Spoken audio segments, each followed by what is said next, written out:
Alors, si vous voulez bien, on va ouvrir les Actes des Apôtres dans le chapitre 1er.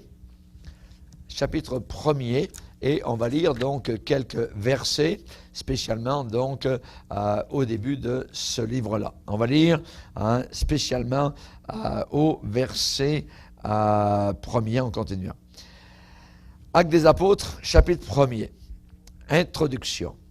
Théophile, j'ai parlé dans mon premier livre de tout ce que Jésus a commencé de faire et d'enseigner dès le commencement jusqu'au jour où il fut enlevé au ciel, après avoir donné ses ordres par le Saint-Esprit aux apôtres qu'il avait choisis.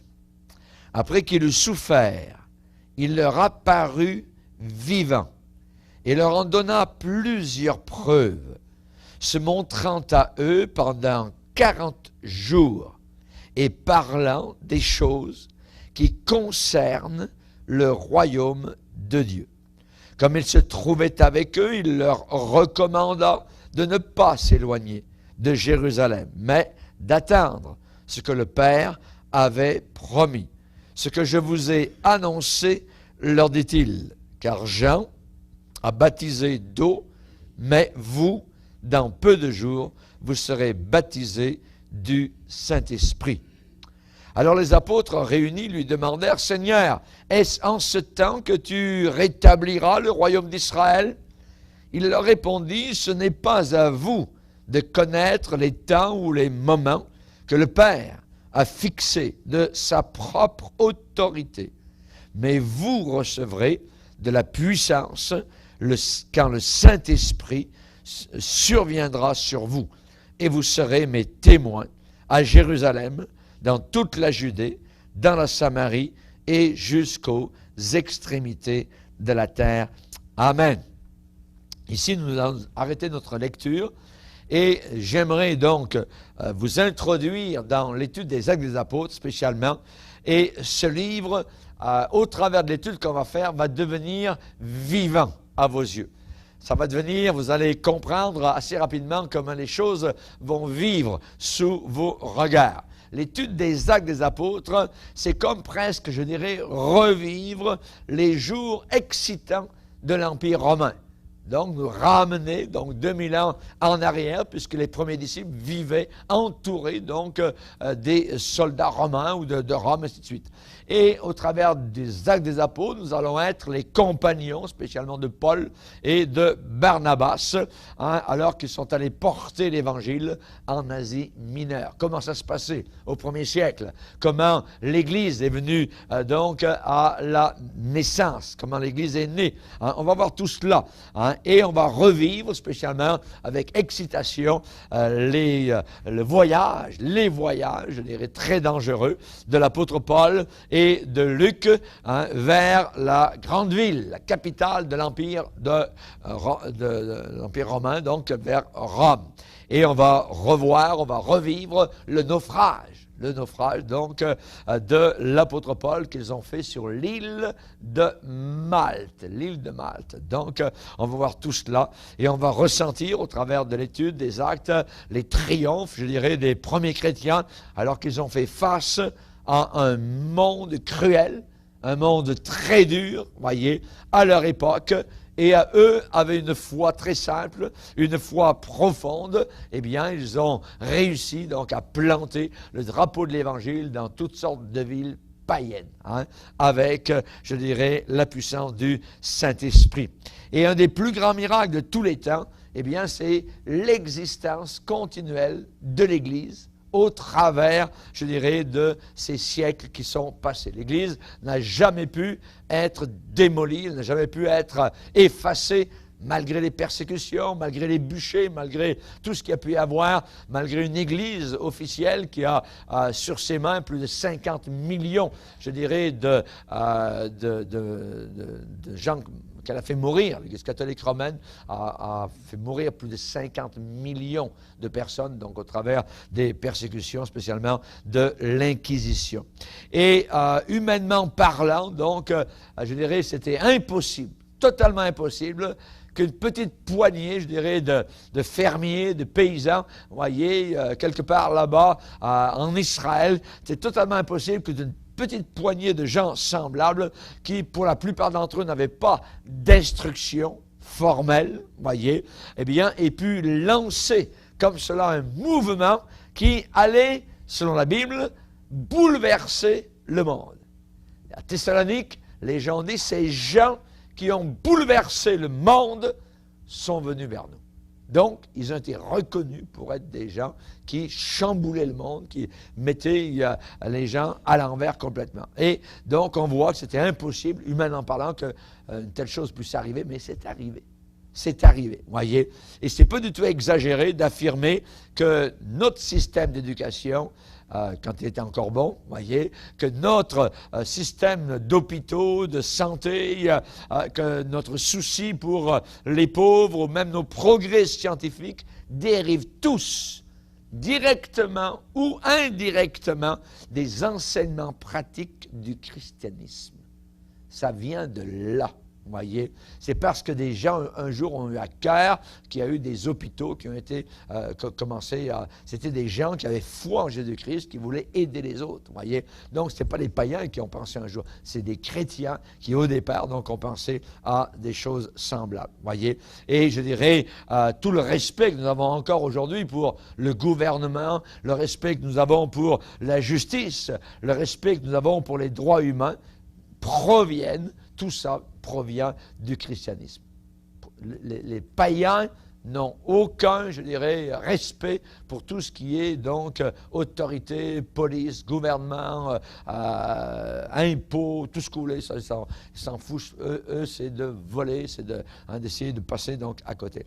Alors, l'Église primitive, évidemment, n'avait pas de budget de millions de dollars, pas du tout. Vous voyez, ils n'avaient pas donc de force pécuniaire, financière.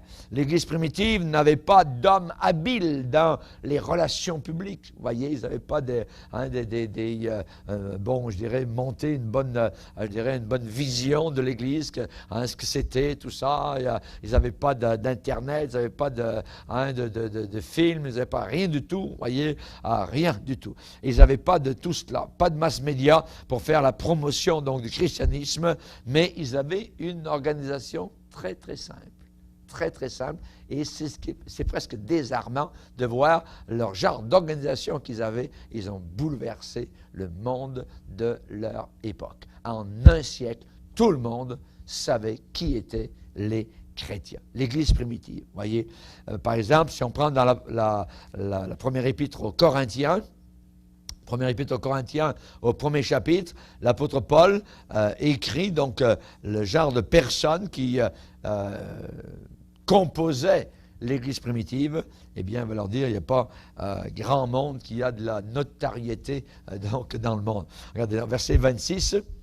« Considérez, frères, que parmi vous qui avez été appelés, il n'y a ni beaucoup de sages selon la chair, ni beaucoup de puissants, ni beaucoup de nobles. Mais Dieu a choisi les choses folles du monde pour confondre les sages. Dieu a choisi les choses faibles du monde pour confondre les fortes. Et Dieu a choisi les choses viles du monde, celles qu'on méprise, celles qui ne sont pas, celles qui n'existent même pas, qui n'ont pas de valeur aux yeux des païens, pour réduire à néant celles qui sont, afin que nulle chair ne se glorifie devant Dieu. Donc Dieu a choisi un petit groupe de pêcheurs de poissons, des gens qui tiraient, je dirais, les bœufs et les vaches, tout ça, au champ, et il s'est servi de gens semblables, pas beaucoup de nobles, vous voyez. Dieu a choisi des choses folles de ce monde, qui aux yeux du monde, c'est de la folie, des choses faibles, tout ça, donc celles qu'on méprise, pour bâtir son Église, pour faire la base, donc, de son Église. Alors, comment ont-ils pu faire un travail aussi incroyable que cela? Vous voyez, les premiers chrétiens, c'est des hommes, s'ils entraient ce soir, là, si on en recevait une centaine, on dit, voyons donc, ça ne peut pas. Des gens tellement simples, vous voyez, des gens peu compliqués, des gens souvent pas instruits, tout ça. C'était ça. C'est avec ça que le Seigneur a commencé à bâtir son Église. Oui, c'est avec ça que le Seigneur a commencé à bâtir son Église. Gloire au Seigneur. Alors, une étude dans les Actes des Apôtres va nous dire, évidemment, comment ça s'est fait que Dieu a pu se servir de gens aussi simples pour faire une œuvre aussi incroyable. Gloire au Seigneur. Dans les Actes des Apôtres, on a un rapport du christianisme primitif, du christianisme du départ. Voyez comment ça s'est passé au départ. C'est toujours bon de savoir d'où on vient. Certains ont pris le train en marche, mais d'où il vient ce train? C'est très bon de savoir l'origine donc du christianisme. Surtout aujourd'hui dans le monde dans lequel nous sommes, où tout est mis en doute, où on nous raconte qu'il y a un évangile de Judas. Judas soudain il devient un héros. Voyez, il y a toutes sortes de monde qui vont essayer de plus en plus de détruire la foi simple donc des 66 livres de la Bible. Alors nous avons besoin de bien étudier, de savoir d'où on vient. Et là, dans les Actes des Apôtres, on a donc le départ du christianisme. On a aussi dans les Actes l'histoire des sentiments des premiers chrétiens, comment ils se ressentaient. On a aussi l'histoire de ce qu'ils croyaient, et aussi savoir comment ils témoignaient. C'est D.L. Moody, ce grand homme de Dieu, qui a dit, plus nous nous rapprocherons de l'esprit apostolique et plus nous nous rapprocherons des méthodes des apôtres, plus nous aurons de puissance. Voyez, parce qu'ils en avaient. Ils avaient de la puissance, ils avaient de la force, voyez. Donc, on va étudier donc les Actes des Apôtres. Maintenant, cela ne veut pas dire non plus que les méthodes que l'Église a utilisées au 1er siècle vont bien marcher au 21e siècle. Vous voyez, bon, il faut faire la part des choses. Nous vivons dans un monde qui est radicalement différent, mais il faut évaluer donc les actes des apôtres à la lumière de la doctrine du Nouveau Testament. Il faut saisir donc tous les principes valables que nous pouvons utiliser aujourd'hui. Et surtout, dépendre de la puissance du Saint-Esprit. Dépendre du Saint-Esprit. Et c'est le Saint-Esprit, en réalité, on va le voir. Vous savez que le Saint-Esprit a été mentionné dans les Actes des Apôtres plus de 51 fois, en 28 chapitres. Ce qui veut dire c'est lui qui est derrière, évidemment, tout ce vent, tout ce souffle de réveil qui a eu lieu au 1er siècle. Alors, on va voir cela. Il faut dépendre, nous aussi, sur la puissance, la direction du Saint-Esprit. Et c'est le Saint-Esprit qui a motivé, qui a dirigé, qui a fortifié donc l'Église primitive. Gloire à Dieu. Et les actes, ma prière, c'est que ça devienne une grande réalité dans votre expérience personnelle. Amen. Gloire au Seigneur. Donc, on va voir différentes choses dans les Actes des Apôtres. Il faut apprendre, évidemment, à appliquer les données, je dirais, de l'étude biblique qu'on va faire. Donc, ça va peut-être durer pendant 1 an, parce qu'il va y avoir des arrêts ici et là. Des fois, je m'en vais à l'extérieur, outre-mer, pour prêcher quoi que ce soit. Donc, mais ça peut durer environ jusqu'à l'été prochain. Vous voyez, juste les Actes des Apôtres, parce que c'est un livre merveilleux qui va nous apprendre beaucoup, beaucoup de choses. Amen. Donc, il faut apprendre à appliquer à nos propres vies, donc, ces données qui vont vous être apportées par l'étude des Actes des Apôtres à la vie chrétienne d'aujourd'hui. Alors, il faut faire l'effort, personnellement toujours, il y a un effort à faire, pour se demander, pour se poser la question, le plus souvent possible, en quoi ce passage biblique me concerne-t-il aujourd'hui? En quoi ça me concerne aujourd'hui? Et un autre genre de question qu'il faut toujours se poser lorsqu'on étudie la Bible, quel enseignement je peux tirer pour ma vie chrétienne, pour mon service dans l'Église, à l'intérieur de l'Église? Qu'est-ce que je peux en tirer? Et l'avantage qu'on a donc de l'étude des Actes des Apôtres, c'est de permettre aussi d'aborder les grandes doctrines de la Bible.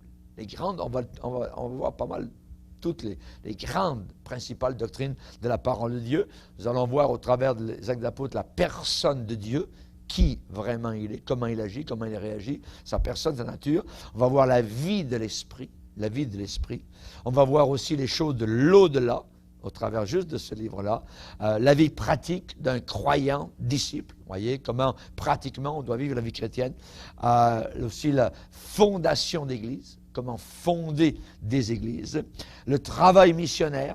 on va voir cela aussi, donc, dans les Actes des Apôtres, l'évangélisation, le ministère, beaucoup de grandes doctrines, donc, de la parole de Dieu. Et si quelqu'un, évidemment, veut approfondir, personnellement, les questions posées dans l'étude des Actes des Apôtres, eh bien, cette personne va déboucher automatiquement sur l'étude des grandes doctrines, donc bibliques, à partir de textes très concrets du livre des Actes des Apôtres. Et aborder, je dirais, de cette manière-là, l'étude doctrinale, eh bien, est moins sèche. C'est moins rébarbatif quand on étudie une certaine doctrine, souvent c'est pas mal sec. Tandis qu'au travers des Actes des Apôtres, il y a de l'histoire, il y a de la vie, il y a du mouvement, il y a toutes sortes de choses. Voyez, et là, on peut introduire donc certaines doctrines facilement, et ce n'est pas du tout rébarbatif. Donc, pour retirer beaucoup de bien de ce cours biblique, eh bien, il faut aussi que vous, de votre côté, vous mettiez du temps à part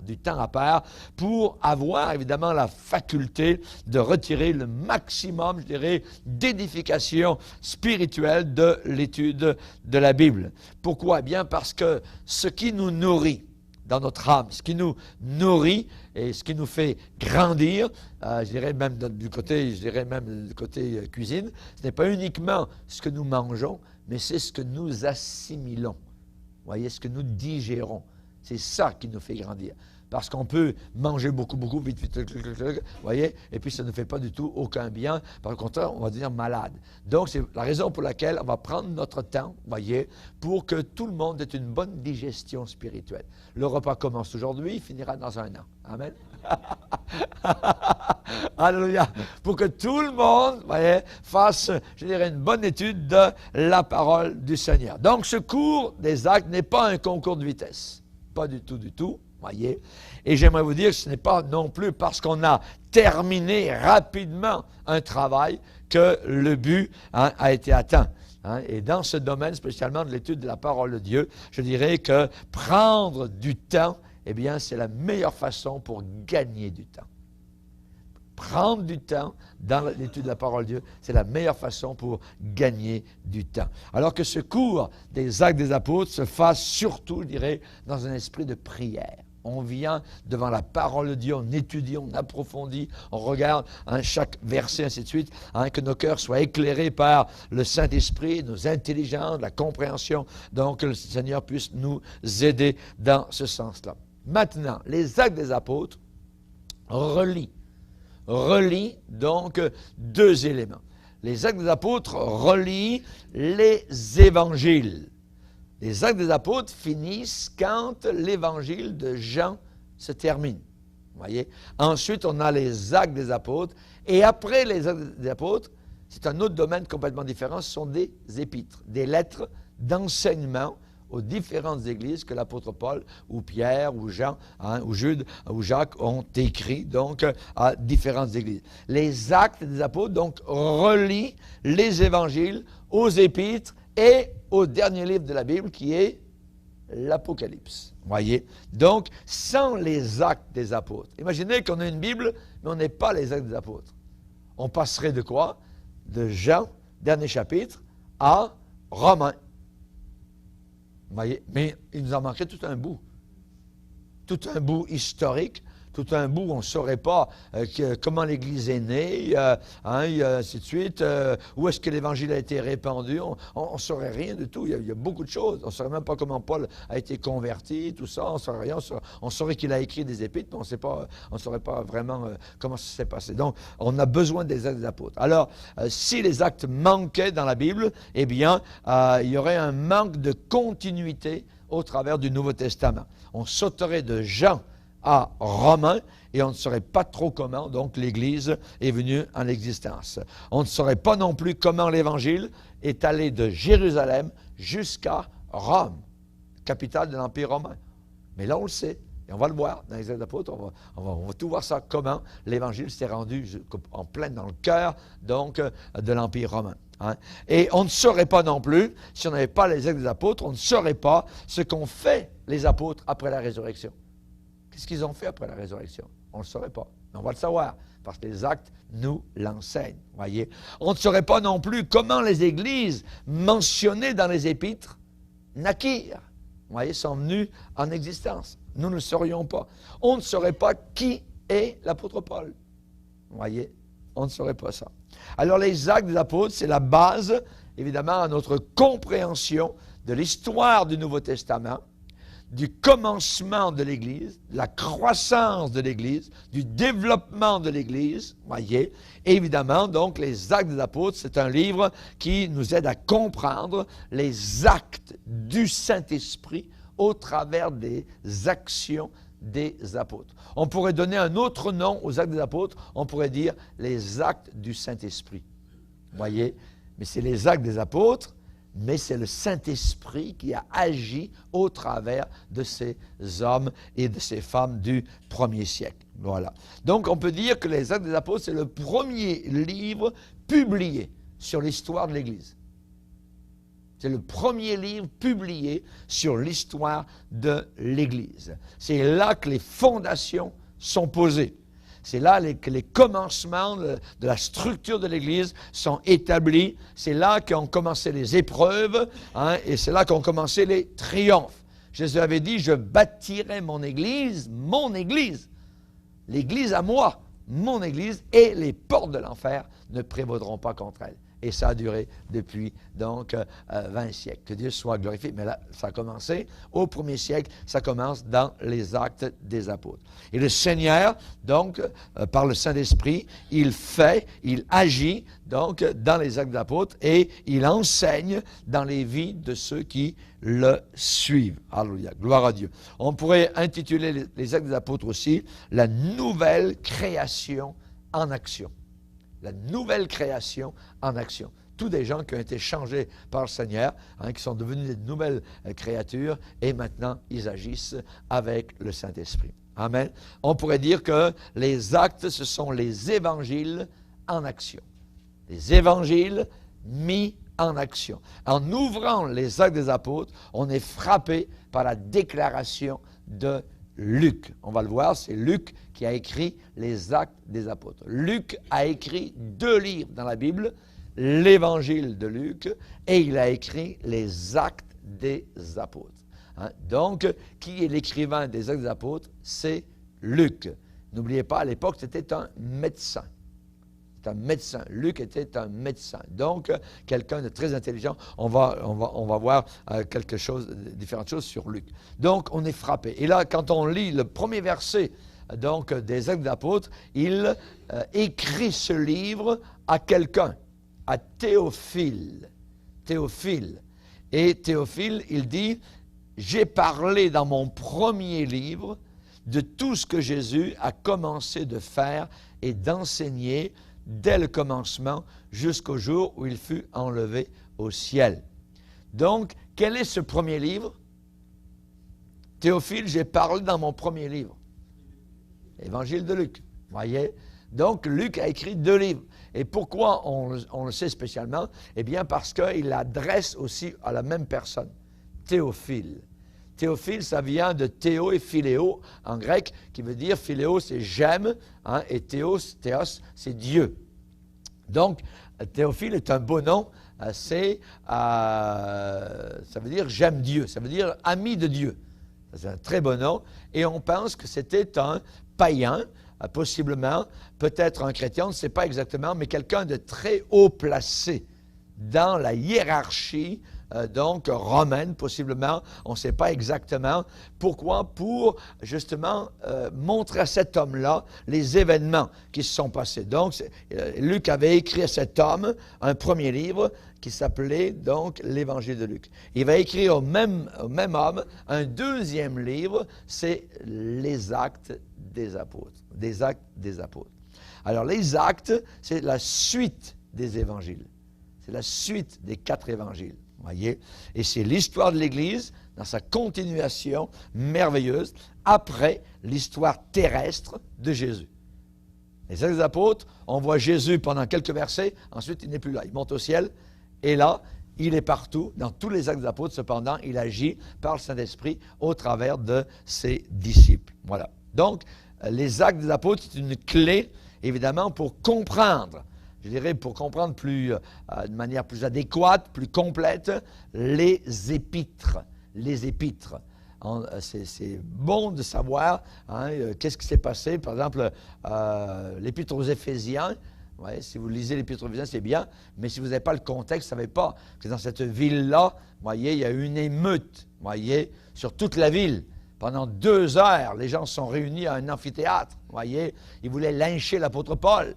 Il y a toutes sortes de choses qui se sont passées. Et quand on voit le contexte ensuite, quand Paul a écrit aux Éphésiens, on voit comment a commencé cette Église-là.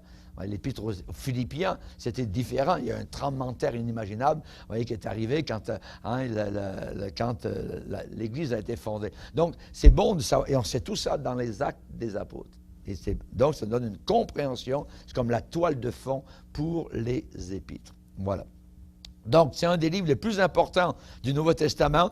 Et sans lui, je le répète, il y aurait un gouffre terrible entre le ministère de Jésus-Christ sur la terre et l'Église qui commençait donc à sortir, à émerger. Alors, dans les apôtres, on va répondre à différentes questions. Par exemple, comment arriva-t-il que ceux qui suivirent Jésus-Christ, des Galiléens, des Judéens, totalement inconnus, sont devenus soudainement très connus?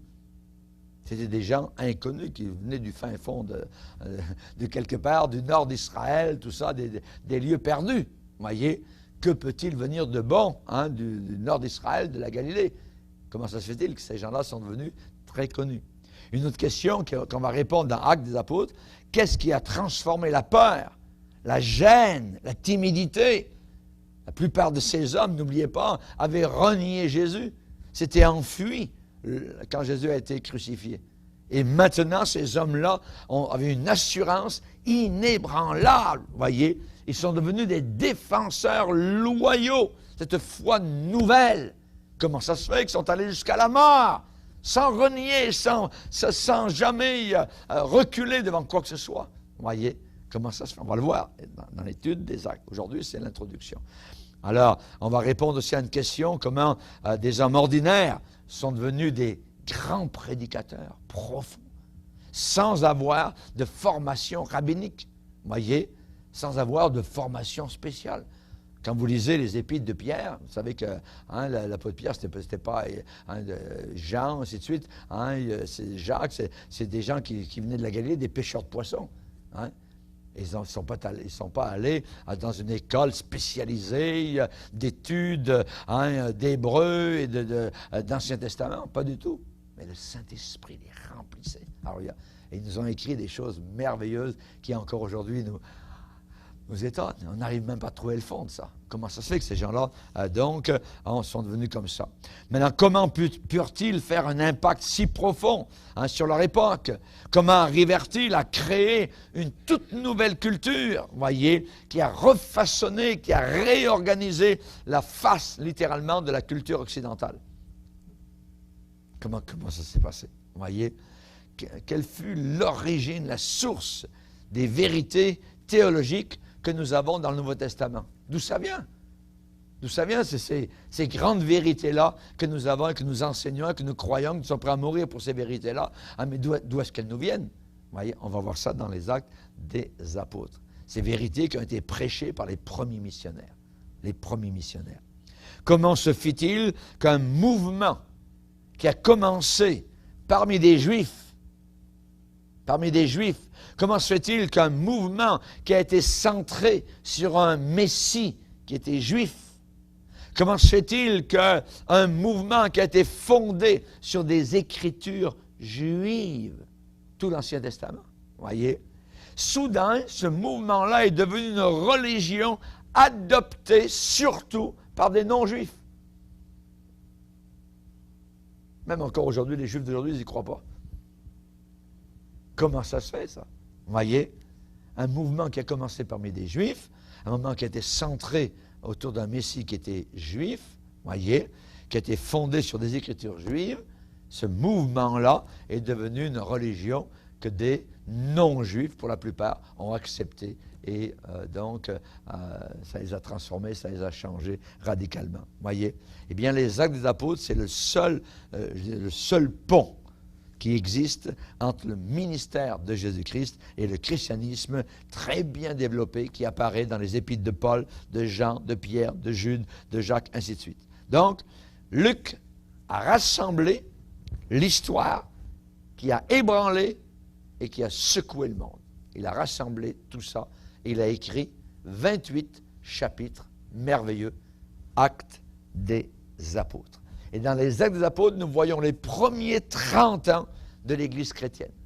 Les premiers 30 ans de l'Église chrétienne. Alléluia.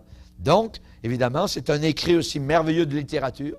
Luc est quelqu'un qui écrit de façon très, très bien élaborée, hein, très vivant, et c'est un des documents les plus importants qui nous restent sur la genèse de l'Église, le départ de l'Église, le commencement, le début donc de l'Église. C'est une histoire, on va la voir, donc très colorée, une histoire d'action. Et alors qu'on va se lancer donc dans cette étude, ma prière donc comme pasteur, c'est que vous soyez comme les Béréens. Les Béréens, vous voyez, les Béréens écoutaient l'apôtre Paul. Et ça dit que les Béréens reçurent la parole avec beaucoup d'empressement et ils examinaient chaque jour les Écritures. Amen. Et vos progrès dans l'étude des Actes des Apôtres va dépendre d'une grande mesure, je dirais, de votre désir personnel, de votre soif personnelle, de votre initiative personnelle à connaître, évidemment, ce que Dieu a dit dans ce livre-là, hein, de lire les 28 premiers chapitres. Ce sont des chapitres glorieux. Et comme leçon, pour la prochaine fois, je vais vous demander de lire tous les Actes des Apôtres. Vous voyez? Ça va être ça que vous aurez à faire, de lire les 28 chapitres, donc, des Actes des Apôtres. Alléluia. Gloire à Dieu. Que Jésus puisse ouvrir à nous tous notre intelligence, que nous puissions comprendre ce que ce cours a à nous révéler. Hein, et vous savez que les choses de l'Esprit de Dieu nous sont révélées par l'Esprit de Dieu. Et quand j'ai commencé à préparer ce cours-là, hein, j'ai juste quelques leçons de fait, hein, mais juste en le préparant, je suis moi-même béni, rempli donc de la parole de Dieu, beaucoup de choses que je n'avais jamais vu ça comme ça, puis ainsi de suite. On apprend beaucoup de choses donc au travers de l'étude de la parole de Dieu. Qu'on soit rempli de la connaissance de la volonté du Seigneur, et ma prière c'est qu'il illumine les yeux de votre cœur pour que vous sachiez quelle est l'espérance qui s'attache à son appel et quel est l'héritage glorieux qu'il réserve à tous ses saints. Amen. Gloire au Seigneur. Donc, on va devenir, dans les Actes d'Apôtres, on va devenir nous-mêmes, ensemble, une partie de la foule qui a écouté l'apôtre Pierre prêcher le jour de la Pentecôte. On va trembler devant la mort d'Ananias et de Saphira, imaginez. On va être présent, on sera là lors de la mort d'Étienne, quand il a été tué avec des cailloux sur son visage. Et nous allons voir son visage briller comme la lumière du soleil. Alléluia. Amen. Alléluia. On va participer au réveil formidable de la ville de Samarie avec le grand évangéliste Philippe. Alléluia. On va se réjouir à la conversion de Saul, amen, de Tarse. On va grandir avec lui alors que lui-même a grandi dans le Seigneur. On va voyager aussi avec lui dans l'expansion missionnaire jusqu'à ce que finalement il fasse entrer l'Évangile à Rome. Et les Actes des Apôtres finissent à ce moment-là. Mais les Actes des Apôtres ne finissent pas. Voyez, aujourd'hui, il y a Acte 29 à Chambly. Amen. Ça termine à Acte 28, mais c'est jamais fini. Ça continue et chaque génération ajoute évidemment de nouveaux chapitres à ce que le Saint-Esprit fait au travers d'hommes et de femmes consacrés. Apôtres, voyez, Acte des Apôtres. Apôtre vient de deux mots grecs, apo et stello. Stello, apostello. Apo, ça veut dire au loin, c'est une préposition grecque qui veut dire au loin, à l'écart, à la suite de. Voyez? Et stello veut dire envoyer, voyager. Stello, c'est voyager. Ça parle d'expédition, d'être conduit, partir. Voyez? Les apôtres, c'est des gens qui vivaient avec leur valise. C'est des gens qui vivaient dans leur valise. C'est des gens qui allaient d'un lieu à un autre. Apostello, envoyé au loin. envoyé au loin, voyager à l'écart, voyager à la suite de. C'est ça que ça veut dire apôtre, vous voyez, apôtre. Et on parle même que Jésus était un apôtre. Jésus, après, il a fait ses valises, il a quitté le ciel et il est descendu sur la terre. Dans Hébreu, on dit considérez l'apôtre, Jésus, l'apôtre. Jésus est un apôtre. Amen. Il y a un apôtre dans le sens étymologique du mot apostello. Il a été envoyé au loin, loin du ciel. Il est venu sur la terre, gloire au Seigneur. Après, il est retourné, que Dieu soit béni. Mais c'est un petit peu pour donner le sens au mot apôtre. Donc, dans les Actes des Apôtres, on a différentes valeurs, des importances. Tout d'abord, dans les Actes des Apôtres, il y a une importance historique. C'est le seul rapport inspiré sur le christianisme primitif. Comment vivaient les chrétiens au premier siècle, au départ? C'est le seul rapport inspiré de Dieu que nous avons. Vous voyez, tout est là, les Actes des Apôtres. Aussi, ça a une importance non seulement historique, mais dispensationnelle. Dispensationnelle. Vous savez que dans les Actes des Apôtres, le judaïsme s'efface. Le judaïsme s'en va. Et c'est l'Église qui prend la place de la synagogue et du temple. On ne va plus au temple. C'est terminé. Vous voyez, on n'a plus besoin de synagogue. On a juste besoin de se réunir, que ce soit sous un arbre, à côté d'une rivière, n'importe où, là où 2 ou 3 sont présents, je suis au milieu d'eux. Donc, le judaïsme s'efface et c'est donc l'Église qui prend la place de la synagogue et du temple. Aussi, une valeur doctrinale. Nous avons là dans les Actes tous les embryons de la doctrine chrétienne. Dans les Actes des Apôtres, il y a 9 sermons, imaginez, et plus. Donc, et on va voir tous ces, comment ils prêchaient, qu'est-ce qu'ils disaient, qu'est-ce que ces prédicateurs annonçaient. On a aussi une valeur biographique, c'est-à-dire d'histoire de vie des premiers héros, les héros de la foi chrétienne, histoire de Pierre, histoire de Paul, histoire d'Étienne, ça se passe dans les Actes des Apôtres. On a aussi une valeur, une importance spirituelle, parce que dans ce livre, eh bien, respire la vraie spiritualité. Si on n'est pas certain de ce qu'est la vraie spiritualité, vous allez la voir dans les Actes des Apôtres. Vous voyez, la vraie spiritualité est le réveil, un vrai réveil venant du Saint-Esprit. Donc, on a là dans les Actes la vraie nature, la nature des réveils authentiques, et les vrais réveils sont toujours nés dans l'Esprit. Amen.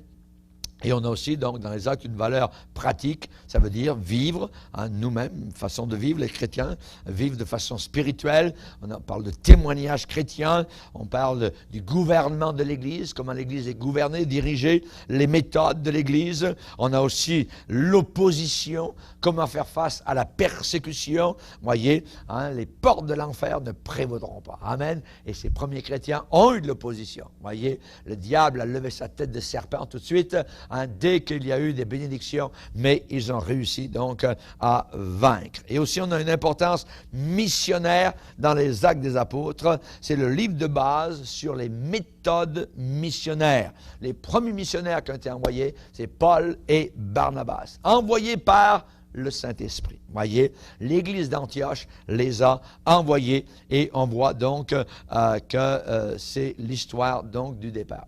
Maintenant, la date de ce livre-là, la date. On pense, parce que c'est jamais des dates certaines, on pense 63 après Jésus-Christ. 63 après Jésus-Christ, à partir de Rome.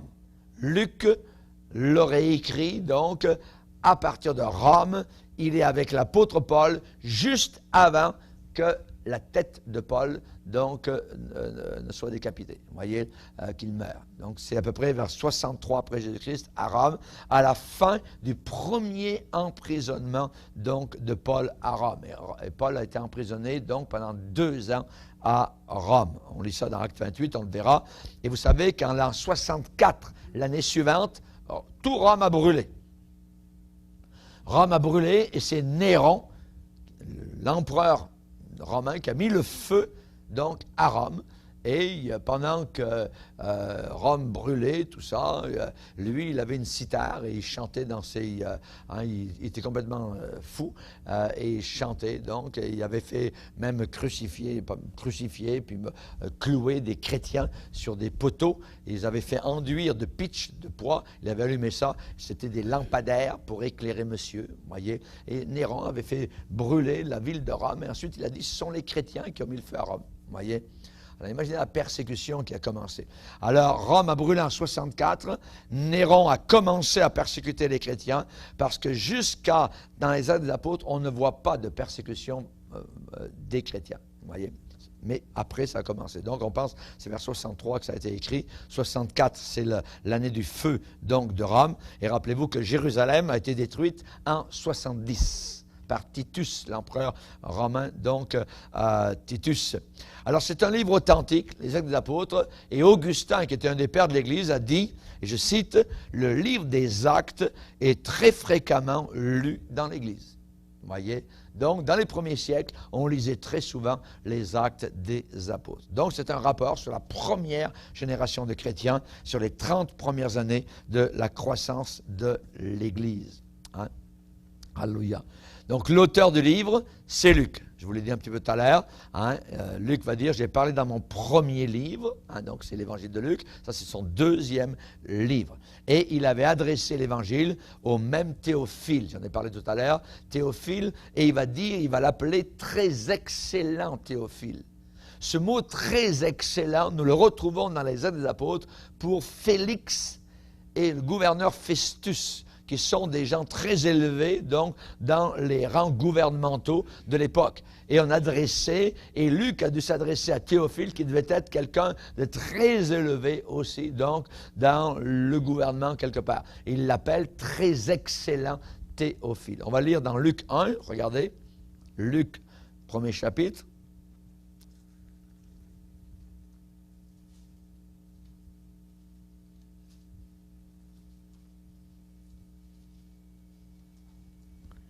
Luc 1, verset 1, « Plusieurs, ayant entrepris de composer un récit des événements qui se sont accomplis parmi nous, suivant ce que nous ont transmis ceux qui ont été des témoins oculaires dès le commencement et sont devenus des ministres de la parole, il m'a aussi semblé bon, après avoir fait des recherches exact, accurate, voyez, sur toutes ces choses depuis leur origine, de te les exposer par écrit d'une manière suivie.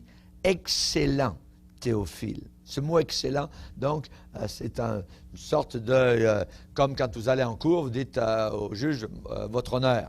Voyez, c'est une sorte de respect, donc, et le mot excellent, donc, on le voit là, excellent Théophile, afin que tu reconnaisses la certitude des enseignements que tu as reçus. Donc, on ne connaît pas vraiment Théophile, hein, qui il est, on sait que son nom veut dire ami de Dieu, mais on sait que donc c'est un homme qui a reçu les deux livres, donc, de Luc. Alors, on voit que le nom de Luc ne paraît pas dans les Actes des Apôtres, on ne voit pas dans aucun endroit dans l'Évangile de Luc, je veux dire dans les Actes d'Apôtres, le nom de Luc, nulle part, voyez. Mais les Actes sont une continuation de son premier livre, donc d'une certaine manière, Luc continue l'histoire là même où il l'avait arrêté spécialement dans son Évangile. Évangile de Luc, voyez, chapitre 24, ensuite, ça continue, Actes, premier chapitre. C'est la suite. Si on mettait l'Évangile de Luc et Actes des Apôtres, on pourrait en faire un seul livre, par le même auteur qui raconte donc tous les événements qui se sont accomplis. Alors, on peut dire que c'est le même style, c'est le même langage, ça vient de la même plume. Hein. Luc est un historien de première classe. Il est un homme de médecine, c'est un médecin, voyez, et parfois il va utiliser des termes médicaux dans ce qu'il écrit.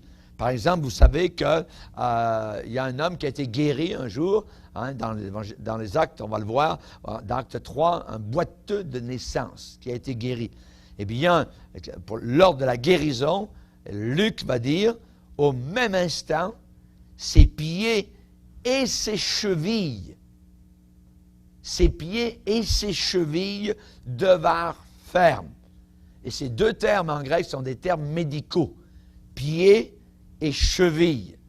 Donc, Luc, qui connaît très bien ça, quelqu'un d'autre aurait écrit, l'apôtre Pierre leur a dit, ses pieds devinrent fermes. Vous voyez, Luc va dire ses pieds et ses chevilles.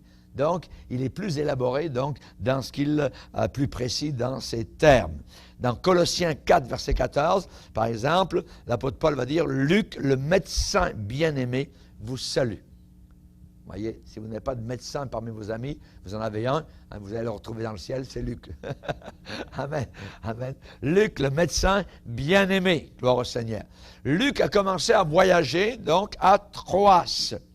Et il est resté jusqu'à ce que Paul revienne de son 3e voyage. Et souvent, on le sait parce que dans les Actes, il va dire, nous fîmes voile.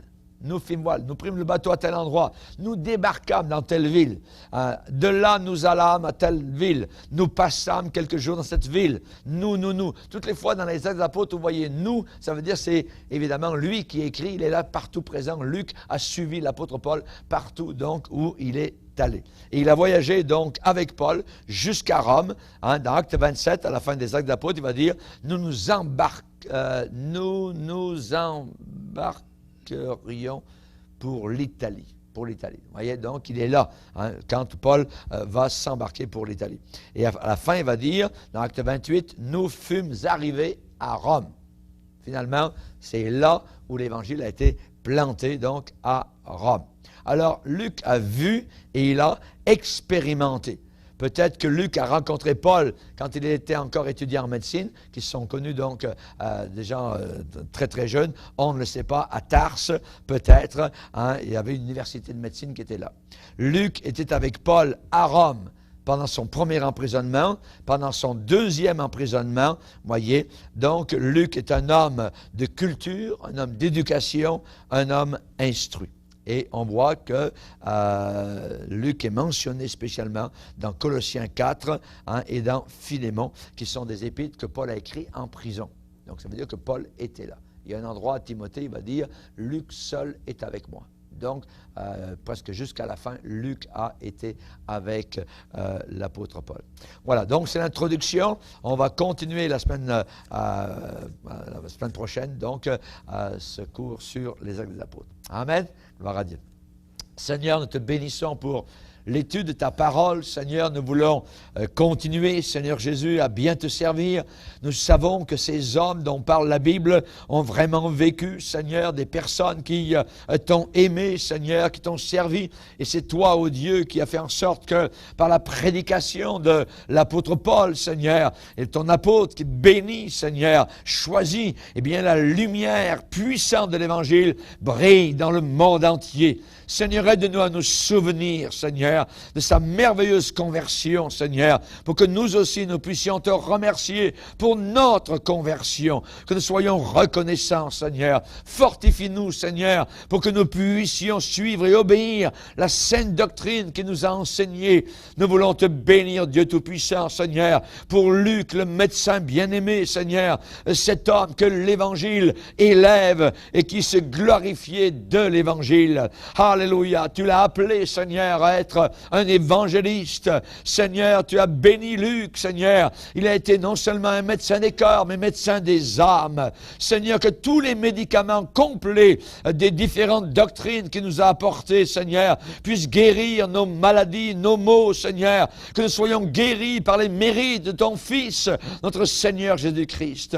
Veuille bénir tes enfants et que nous puissions suivre les pas de ces hommes et de ces femmes du premier siècle que nous verrons un jour dans la gloire, Seigneur, et qui ont été sauvés par le même sang, par la même grâce que nous, Seigneur, qui t'ont suivi jusqu'au bout, au travers de leurs épreuves, leurs difficultés, et qui aujourd'hui sont là-haut, dans la gloire, dans la paix, dans le repos. Merci, Seigneur, au nom de Jésus. Amen. Et tout le peuple dit Amen. Alors, gloire à Dieu. Donc, que Dieu soit béni. On peut se lever ensemble, si vous voulez bien. Alléluia.